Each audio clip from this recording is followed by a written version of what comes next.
My name is Heather. I'm 33 years old. And for the past 5 years, I've been the silent backbone of my family's finances. Every bill paid, every grocery trip covered, every unexpected expense handled by me. And yet, not once did I hear the words thank you.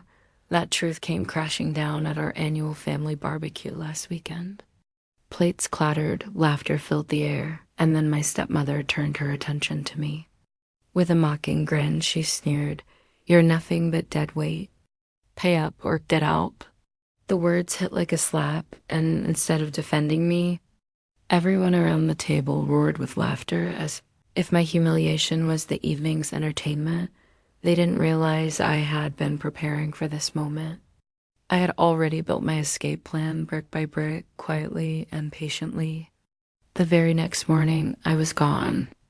A fresh apartment key in hand, I made my first phone call from my new place. "Let's see how you manage without your so-called useless thing," I said evenly before hanging up within a week. My phone had 45 missed calls pleading, yelling, bargaining, but I was finished. That single night at the barbecue had snapped something inside me. I had sacrificed over $200,000 of my hard-earned money paying their mortgage, covering utilities, filling their fridge, bailing out failed tuition attempts, and even indulging frivolous shopping sprees. And for all of that, I was branded a freeloader that evening. My stepmother waved her hand like a queen delivering a verdict, announcing it was time I pay them real rent, $1,000 a month, as if my years of sacrifice were nothing. My father raised his beer in a mock toast, joining the chorus of laughter. My chest tightened, but I stood, forced to smile, and walked into the house with my blood boiling. In that moment, any guilt I had about leaving evaporated.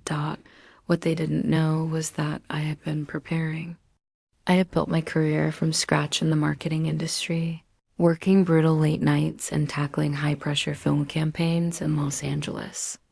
I had climbed ladder after ladder until I earned a hefty $60,000 bonus, which I carefully stashed in a secret account. That money wasn't going toward another one of their remodels or Stacy's latest failed college semester. It was my ticket out. The barbecue was simply the final spark. The truth is, I had already uncovered something much darker. My stepmother had been secretly funneling chunks of my contributions into reckless stock investments, draining even more of what I had worked so hard to provide. The discovery sealed my decision. I wasn't just walking away. I was disappearing for good. But before I dive deeper into the story, let me ask you something. What time is it where you are right now? And which city are you listening from? I love seeing how far these stories travel, because my journey doesn't just begin at that barbecue. It goes way back to when I was a teenager trying to survive a home that stopped feeling like one the moment my father remarried. I grew up in a quiet suburban pocket of San Fernando Valley, Los Angeles. My childhood felt like something out of a picture book. Lazy afternoons with sprinklers running in the backyard, bike rides with friends, and taco nights at the kitchen table with my parents.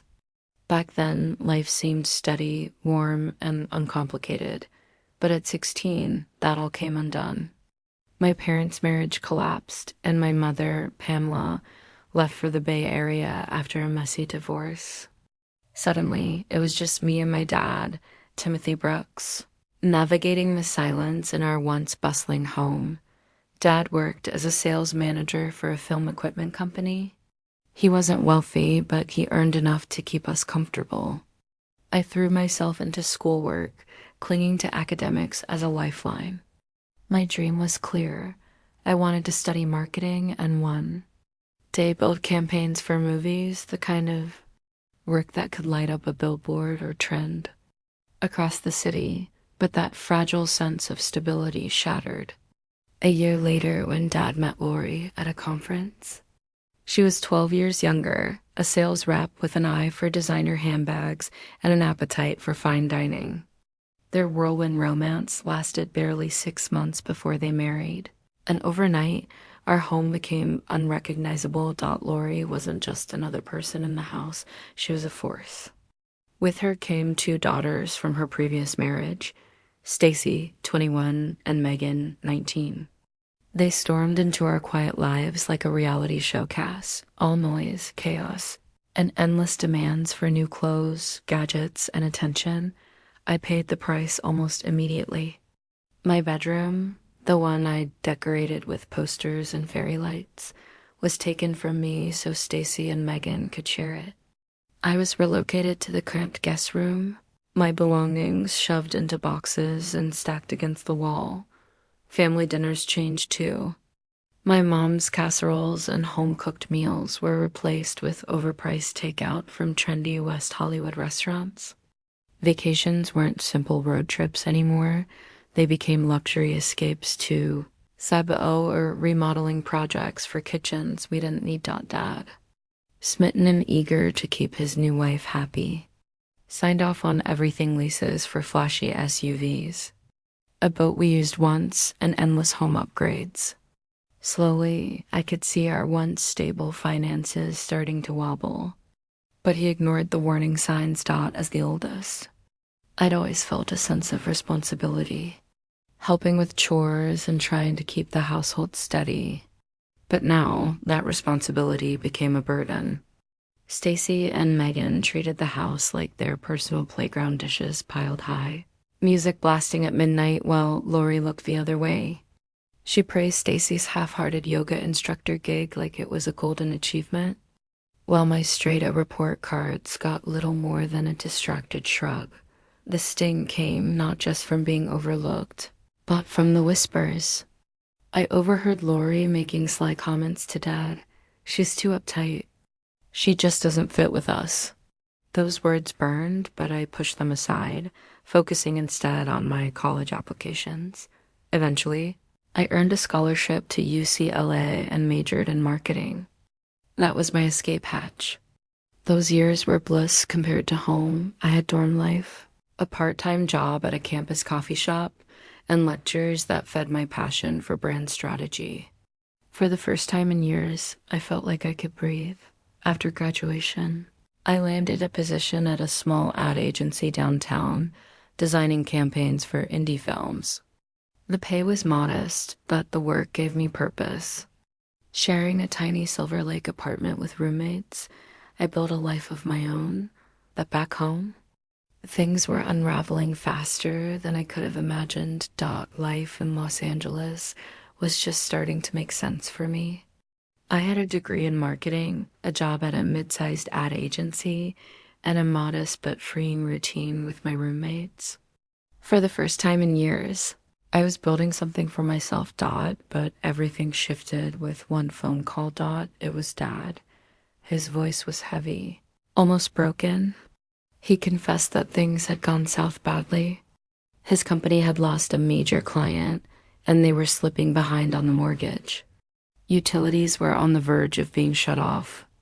On top of that, Lori had racked up $30,000 in credit card debt, splurging on designer furniture and weekend Vegas trips.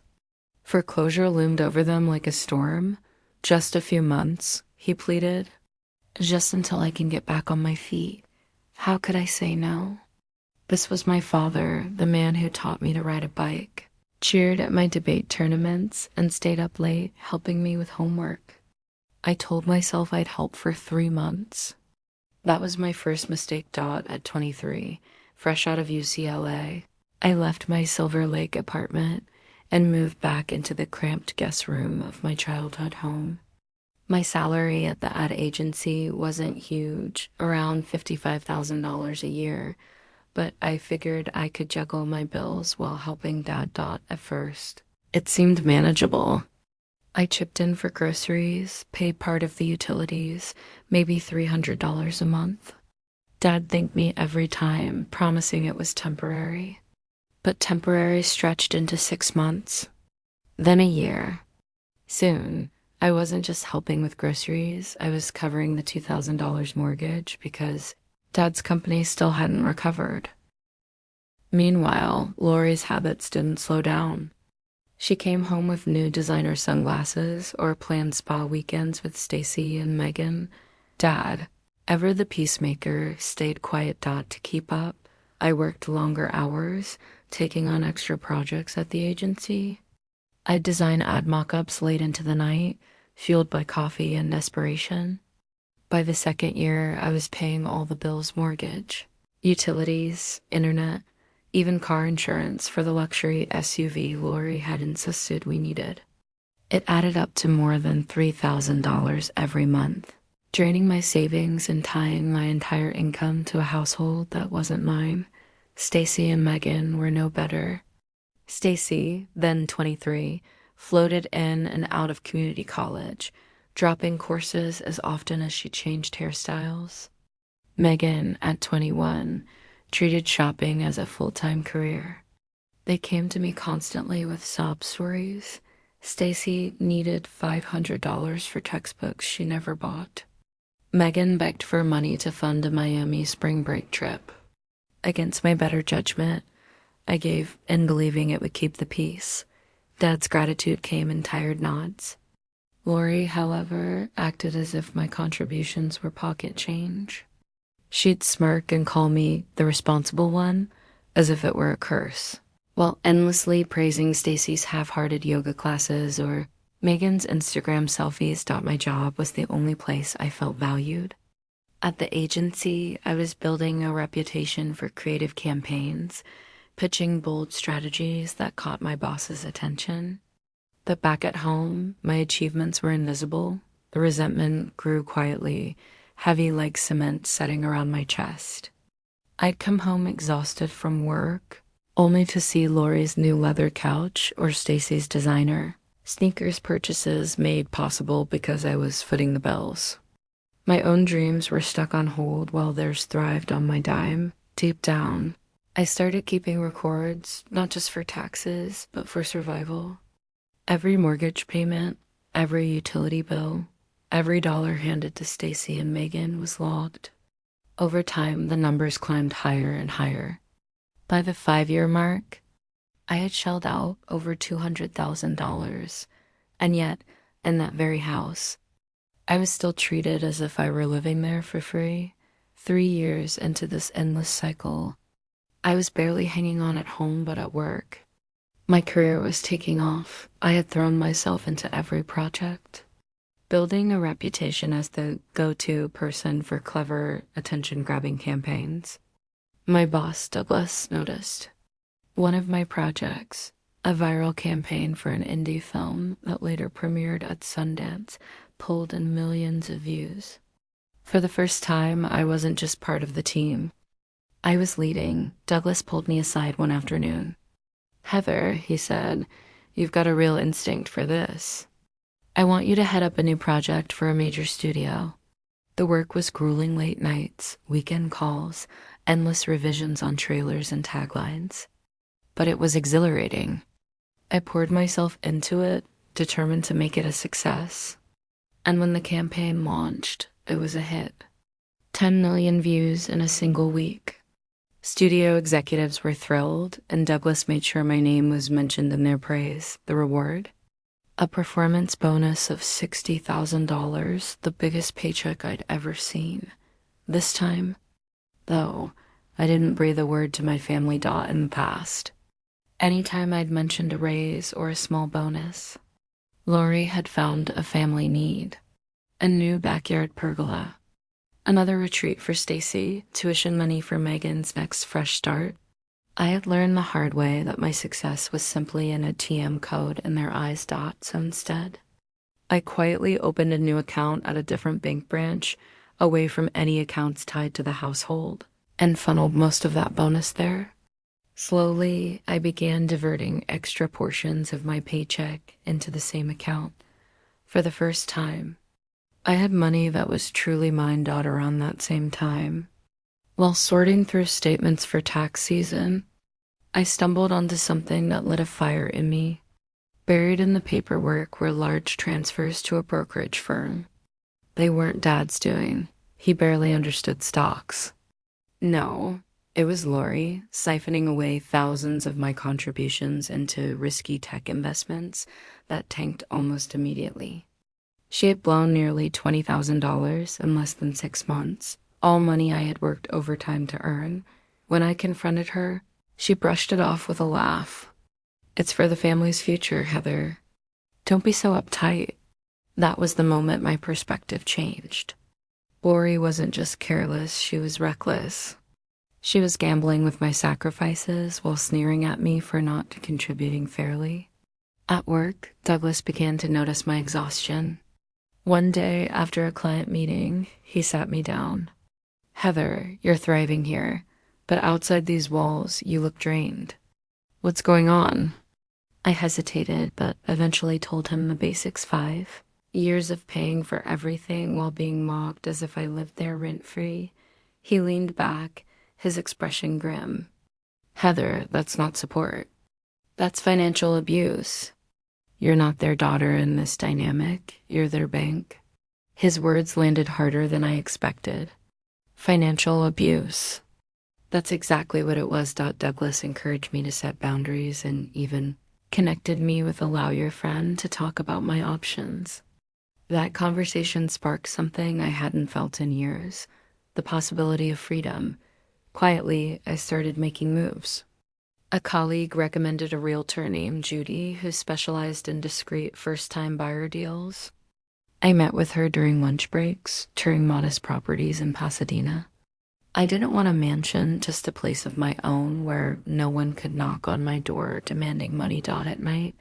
I planned. I documented every bill I'd paid, every tuition I'd covered, every reckless transaction Lori had made. I wasn't doing it for revenge, at least, not yet. I was preparing for the day I would need undeniable proof, and that day was getting closer. Once I realized I had a way out, everything shifted. I wasn't just surviving anymore, I was planning. Judy, the realtor, helped me every step of the way. During lunch breaks, we'd sneak off to tour small, modest homes in Pasadena. I wanted something simple: 2 bedrooms, a small patio, and most importantly, peace. No arguments about bills. No sneers about my free ride. Just quiet. Privacy was everything. Paperwork went to my office, not the house. Calls were made from my car. I didn't breathe a word to Dad or Lori.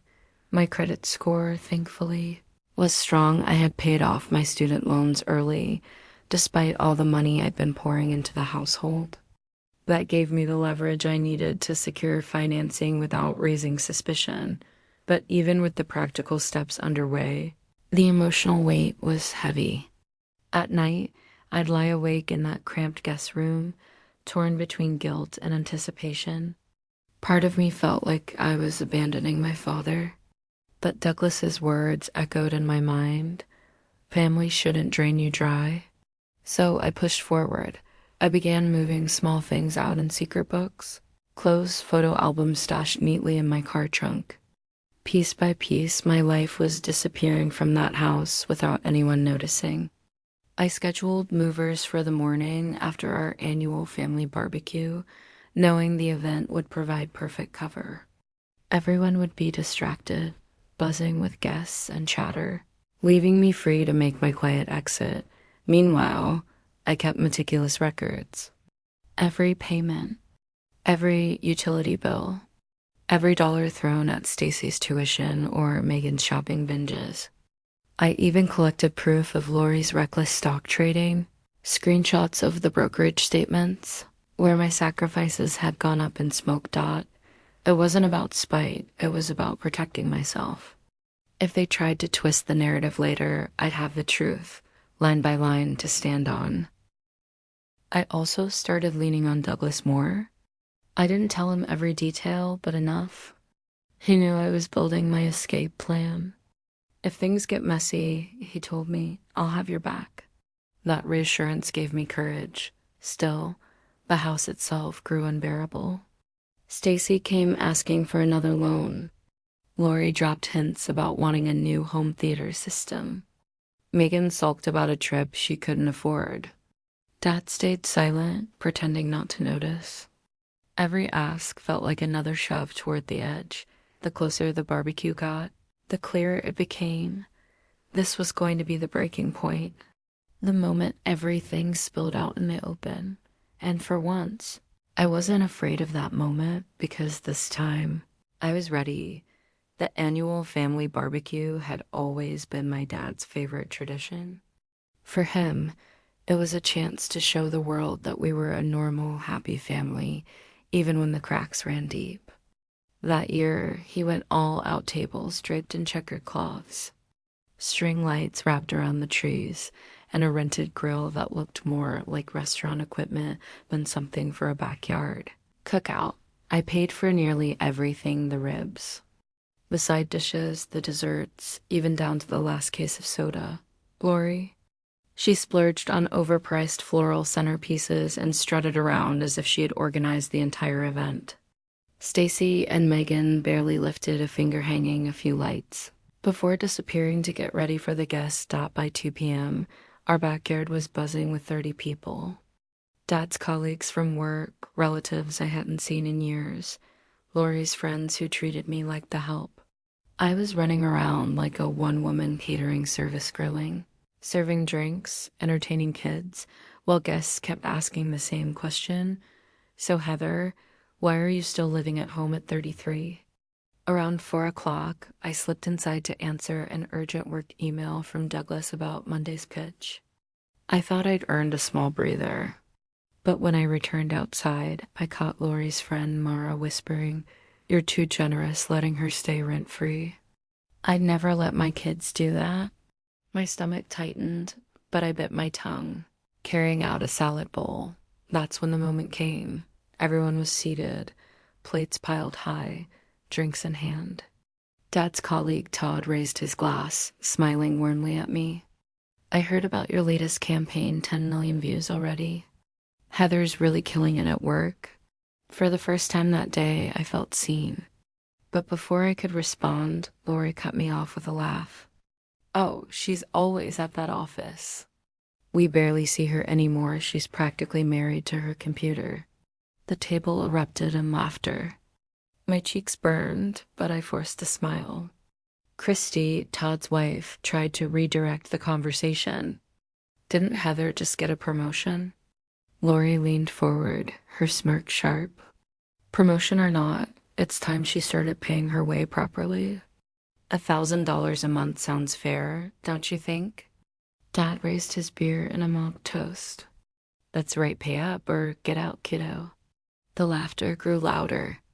Even Stacy and Megan joined in, smirking behind their glasses. In that instant, something inside me snapped. I placed the salad bowl down carefully, my hand steady even though my blood was boiling. My voice came out calm but cutting. "I've already paid more than my share. Over $200,000 to be exact. Mortgage, utilities, groceries, tuition for your daughters. Every penny is in the bank records if you care to look." Silence fell over the table. Mara's eyes widened.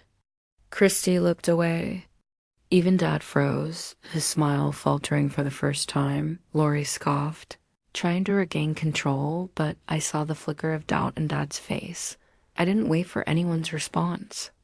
Without another word, I turned, walked back into the house, and locked myself in the guest room. My hands trembled, but not with fear this time. It was with resolve. That night, I finalized everything. My bags were already hidden in my car. Judy and the movers were set for the morning. I drafted a short letter and attached the spreadsheet documenting every expense I had covered over the years, dot by dawn.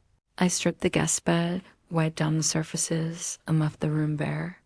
The house was silent. Dad was off to golf, Lori to her spa, Stacy and Megan still asleep. I loaded my car, set the letter and spreadsheet on the kitchen table, and walked out without looking back. At 10 a.m., I called from my new apartment. My voice was steady. "Let's see how you live without your so-called useless thing." The line exploded, Lori shouting, Dad stumbling over his words, both desperate. But I hung up before they could say another word. For the first time in years, I felt free. The hours after I left were strangely quiet. Too quiet. But by that afternoon, the storm broke. My phone lit up again and again. First Dad, then Lori, then Stacy and Megan. Within 3 days, I had racked up over 30 missed calls. By the end of the week, the count hit 45. Dad's voicemails were desperate, his voice swinging from anger to pleading. Heather, we need you. The mortgage is due. Just come home and we'll sort this out. Lori's messages were venom. You're selfish. You abandoned your family. How dare you leave us like this? You're still responsible for these bills? Stacy whined about her car payment. Megan sent confused, half-hearted texts asking why I was ignoring them. At first, I listened, guilt nibbling at the edges of my resolve. But each voicemail only hardened me further. They weren't sorry, they were panicking because their lifeline was gone. I stopped answering entirely. 3 days later, the calls turned into something more. I was at the office, finishing slides for a client pitch, when the receptionist buzzed me. Her voice was low, cautious. Heather, your family is here. They look upset. My stomach twisted, but I didn't flinch. I walked straight to Douglas's office and told him. Without hesitation, he said, I'll come with you. Together, we stepped into the lobby. Dad was pacing, his face red with frustration. Lori stood stiff, her eyes blazing.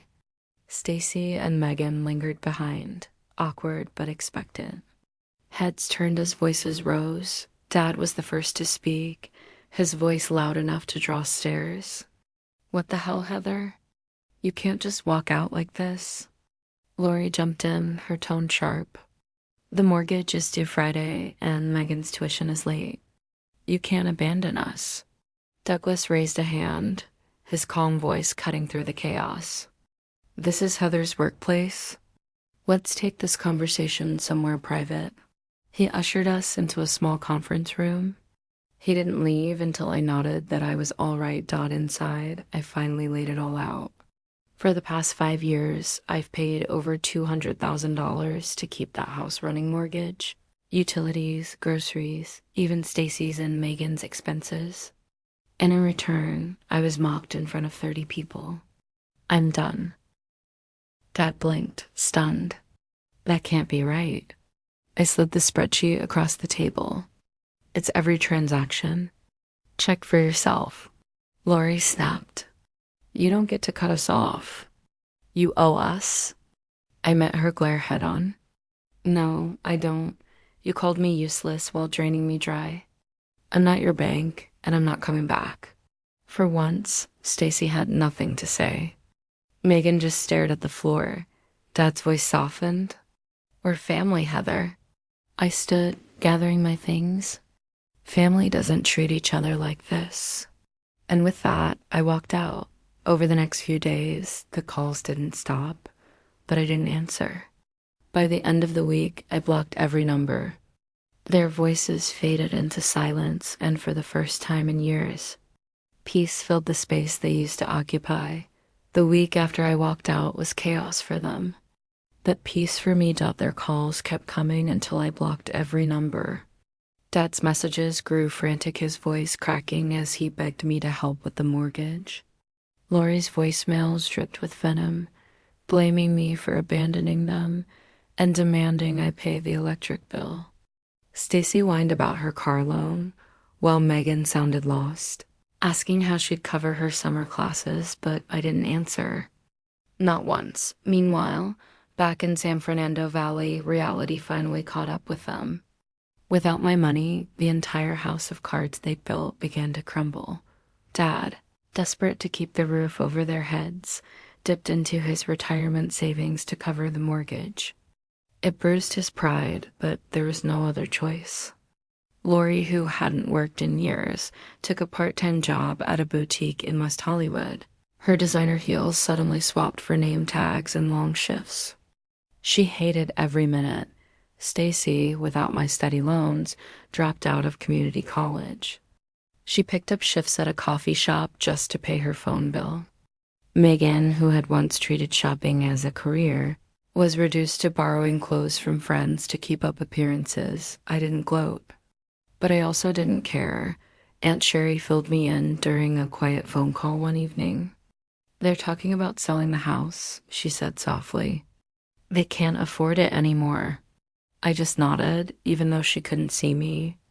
The weight that used to crush me, their bills, their demands, their entitlement was no longer mine to carry. In Pasadena, I was creating a new life. My place wasn't luxurious, but it was mine. A modest two-bedroom with a small patio where I could sip coffee in the mornings, sunlight warming my face without anyone banging on the door asking for money. I unpacked slowly, just the essentials at first. A bed, a sofa, a small dining table. On the walls, I hung framed posters from some of my favorite film campaigns, little reminders of the career I had built for myself. Every morning, I woke up with a strange new feeling. Quiet. No one shouting, no one demanding, no one draining me dry.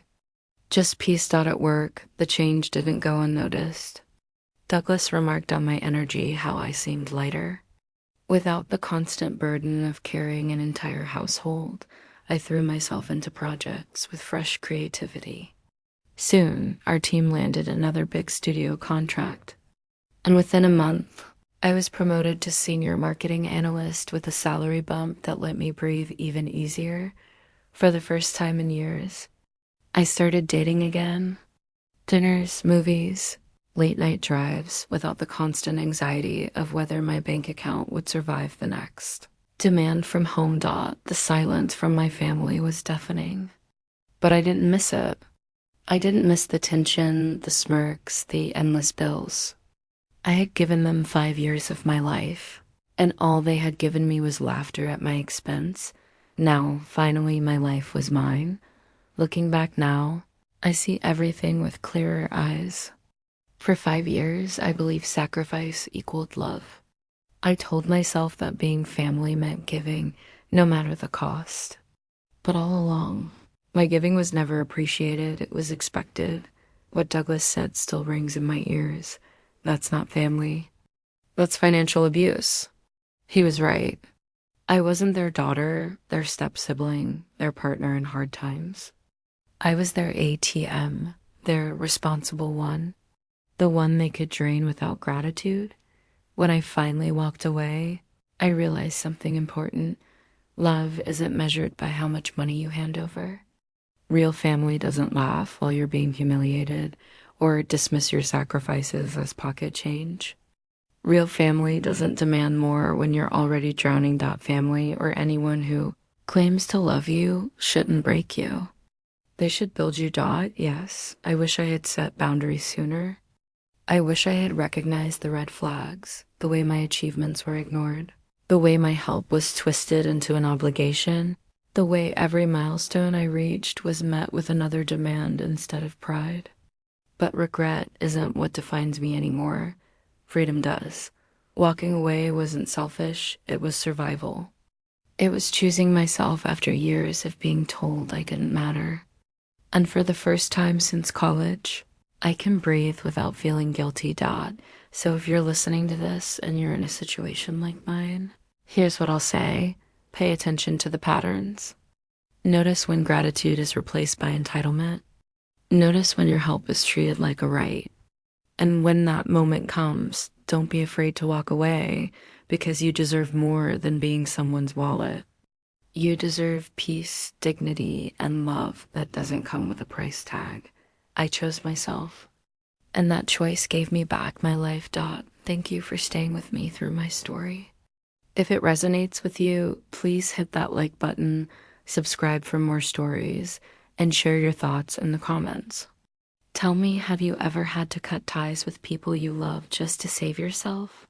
I'd love to hear your journey, because sometimes walking away isn't the end.